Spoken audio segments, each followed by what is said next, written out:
కటిక పేదరికం, కనీస అవసరాలు మాత్రమే తిండి, గుడ్డ ఇట్లాంటివే కాబట్టి ఆ రోజు ఆయన ఆ బట్టలు కూడా ఏదో దాని జంతా పేరేదో వస్త్రాలు. అదంతా అవసరం ఇట్లాంటివైనా ఆ రోజు నడిచిరి.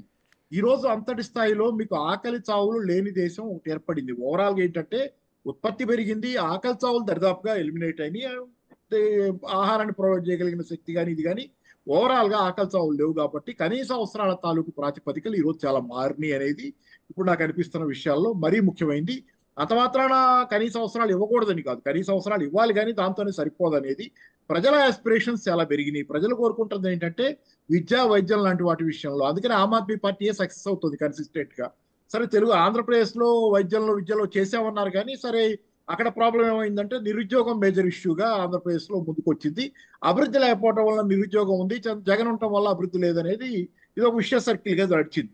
దాంతో ఏంటంటే నిరుద్యోగ యువత చాలా పెద్ద ఎత్తున ఇప్పుడు జగన్ రెండో పక్కన పవన్ కళ్యాణ్ చంద్రబాబుతో జతకట్టడంతో యువతలో కొంత పవన్ కళ్యాణ్కి సామాజిక వర్గ పరంగా బయట కూడా ఫాలోయింగ్ ఉంది.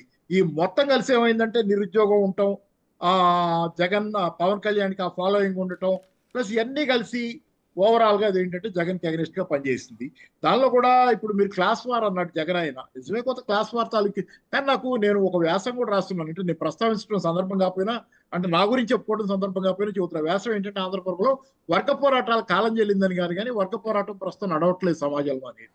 వర్గ పోరాటం నడవట్ల, వర్గ పోలిక నడుస్తుంది. పైవాడిలాగా కిందవాడు ఉండాలనుకుంటున్నాడు కానీ పైవాడిని అధికారం నుంచి కోల్దోసి కార్మిక రాజ్యం, పేద ప్రజల రాజ్యం అనే కాన్సెప్ట్ లేదు సొసైటీలో ఈ రోజు. మీకు అది లేదు. మీరు ఎప్పుడు ప్రతి వాళ్ళు ఏమనుకుంటున్నారంటే నేను ఆ కారు ఎప్పుడు కొంటాను, నేను ఆ ఫోన్ ఎప్పుడు కొంటాను, నా చేతిలో ఆ ఫోన్ ఎప్పుడు వస్తుంది, నేను ఆ బిల్డింగ్ వాళ్ళలాగా ఎలా ఉంటాను, పై వాళ్ళలాగా నేను ఎలా ఉంటాను అనే కాన్సెప్ట్ వచ్చిన తర్వాత వర్గ పోరాటం పోయింది. పోరాటం ద్వేషం స్థానంలో పోల్చుకుంటున్నారు, ఈర్ష్య పడుతున్నారు. ఇట్లాంటి సందర్భాలలో వర్గ పోరాటం మీద ఎక్కువ ఎంఫసిస్ పెట్టుకోవడం కూడా జగన్ కి వర్కౌట్ అవ్వాల. అది కూడా మెయిన్. ఈ రోజు జరుగుతున్న పరిణామాల్లో వర్గ పోరాటం తాత్కాలికంగా మళ్ళీ వస్తే భవిష్యత్తులో రావచ్చు కానీ తాత్కాలికంగా ఆ వాతావరణం లేదు. పై వర్గం వాళ్ళని ఆదర్శంగా తీసుకుంటున్నారు అందరూ. రెండోది ఇక్కడ మీకు అడ్మినిస్ట్రేషన్ వైఫల్యాలు జగన్ దగ్గర చాలా ఉన్నాయి. చేశాడు సంక్షేమం అని చెప్పింది చేశాడు కానీ పరిపాలనా పరంగా ఆయన చాలా నిర్లక్ష్యం చేశాడు. పరిపాలనా పరమైన నిర్లక్ష్యం కూడా ఎక్కడ దాకా పోయిందంటే ప్రతీకార ధోరణి అనేది చాలా ఎక్కువ ఉంది. అది చాలా సార్లు ఆయనకి ఇబ్బంది పెట్టి ప్రతీకార ధోరణి చాలా ఎక్కువ చూపించాడు. పబ్లిక్ స్వీకరించలేదు. ఎవరి మీద చూపించాడు? చంద్రబాబు మీదను పవన్ కళ్యాణ్ మీదే కాదు ప్రతీకారం. చిన్న చిన్న వాళ్ళు ఉన్నాయి. ఇక్కడ కొన్ని వీడియోలు చూస్తుంటాం మనం. ఆ హోటల్ వాళ్ళు గుంటూరులో హోటల్, పాపులర్ హోటల్, ఆ సెంటర్ పేరు కూడా హోటల్ పేరు మీదే. ఆమె వీడియో, అట్లాంటి వీడియోలు ఏంటంటే మమ్మల్ని ఇబ్బంది పెట్టి వాళ్ళంతా హైదరాబాద్ వచ్చేసి బతికే పరిస్థితి. ఇవన్నీ ఏంటంటే మంచి కాదు. వాళ్ళు ఏదో పోస్టులు పెట్టారనో ఫార్వర్డ్ చేశారనో అంత దూరం పోయి మామూలు ఇప్పుడు చంద్రబాబు మీదను పవన్ కళ్యాణ్ మీద ఆయన ప్రతీకారం ఏమైనా చేసి ఉంటే అది దూరం పోయేది కాదు. జనాల్లో కూడా ప్రతీకార ధోరణి పాకించాడు.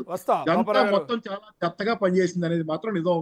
విత్ ఆల్ ద సంక్షేమం he did self inflicted wound ఇది. సొంతగా చేసుకున్న.